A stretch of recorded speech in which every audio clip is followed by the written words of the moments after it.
জনাব রেজা আরিফ ভাই, আমাদের মহিবুল্লাহ ভাই, আতর রহমান ভাই, বশির সিকদার সাহেব ওই গাড়িতে ছিল। এবং আপনারা দেখছেন ওই ভিডিও, সন্ত্রাসী স্টাইলে গাড়ি জ্বালাই দিতে যাবে, কিন্তু আমাদের টঙ্গীর ডিসি সাহেব এসে এই গাড়িকে বাঁচালো, গাড়ি ছেড়ে দিল। আমাদের বশির সিকদার সাহেব মারাত্মকভাবে আহত হলো। আমরা মামলা করলাম 15 জনের নামে, এই পর্যন্ত একজন অ্যারেস্ট হয় নাই। আমরা মামলার এই ব্যাপারে কোনো অ্যাকশনও দেখি নাই।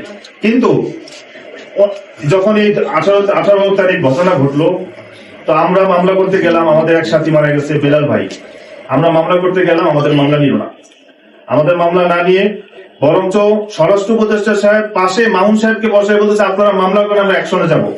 ওই দিন রাতেই মামলা হলো, আমাদের শীর্ষস্তরীয় মুরব্বীদের নামে মামলা করা হইলো, এবং মুফতি মুয়াজ বিন নূর অ্যাকশনে অ্যারেস্ট হয়ে গেল এবং ওনাকে রিমান্ডও দেওয়া হইলো। আমরা তবলিগের ইতিহাসে, বাংলাদেশের কথা বলছে, বাংলাদেশের তবলিগের ইতিহাসে দেখি নাই তবলিগ করার কারণে কোনো আলেম অ্যারেস্ট হয়েছে এবং রিমান্ড হয়েছে। আর 2 নম্বর হলো যে জনাব স্বরাষ্ট্র উপদেষ্টা সাহেব, আমি একটা কথা বলি, স্বরাষ্ট্র উপদেষ্টা সাহেব তো শুধু হেফাজতের জন্য না, স্বরাষ্ট্র উপদেষ্টা সাহেব তো শুধু জুবাইরপন্থীদের জন্য না, উনি পুরা বাংলাদেশের সকলের জন্য স্বরাষ্ট্র উপদেষ্টা। উনি অভিভাবকের চেয়ারে বসে কিভাবে একটা পক্ষ নেয়, ওনার তো উচিত ছিল যে 2 ভাই মারামারি লাগছে, অভিভাবক এসে এখন মিলমিশ কিভাবে করা যায় ওটার চেষ্টা করা। এই জন্য আমি মহতারাম ডক্টর ইউনূস সাহেব আছেন আমাদের, উনি এখন দেশের প্রধান এবং আল্লাহ তাআলা ওনাকে দেশের জনগণের খাদেম বানিয়েছেন। আমি ওনার কাছে দরখাস্ত এবং গুজারিশ এইটা যে আপনি যে ডিপার্টমেন্টকে দায়িত্ব দিয়েছেন ওনারা এটা ফেল, ওনারা পারবে না, কারণ ওনারা একটা পক্ষ নিয়ে নিচ্ছে। এই জন্য আপনি দোনো পক্ষের শীর্ষস্থানীয় মুরব্বী যারা আছে ওনাদেরকে নিয়ে অতি সত্বর বসেন। আপনি যদি বসেন এই দোনো পক্ষের শীর্ষস্থানীয় মুরব্বীকে দিকে নিয়ে, এখানে তৃতীয় কোনো পক্ষ থাকবে না, এই সমস্যার অনেক সহজে সমাধান হবে। এখন তো অনলাইনের জামানা, কেউ বোকা নাই, সবার কাছে অ্যান্ড্রয়েড ফোন, 4G জামানা, 5G জামানা। আপনারা তবলিগের যে হেডকোয়ার্টার মূল মার্কাজ সেটা হলো নিজামুদ্দিন, ওইখান থেকে 1924 ওই সময় এই তবলিগের কাজ শুরু হয়েছে এবং সারা দুনিয়ায় প্রায় 260টা দেশে তাবলীগের কাজ চলতেছে।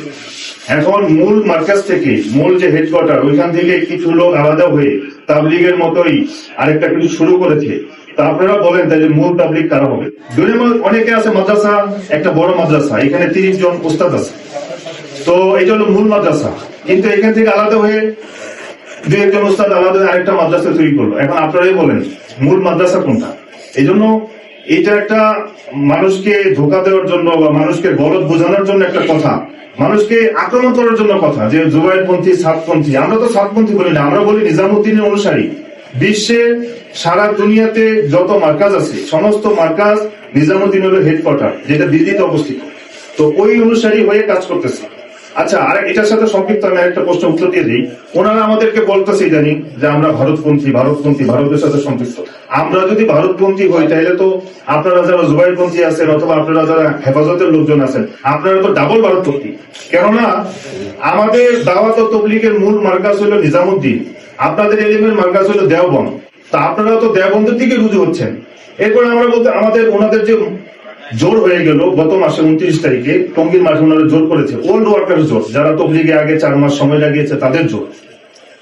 তো ওইখানে যারা আসছেন ওনাদের শীর্ষ মুরব্বী যিনারা বয়ান করেছেন, তো ওনারা যারা স্পিচ দিয়েছেন ওনারা সবাই দিল্লি থেকে এসেছেন, মৌলভী ইব্রাহিম দেওয়ার সাহেব, মাওলানা আহমেদ লাট সাহেব।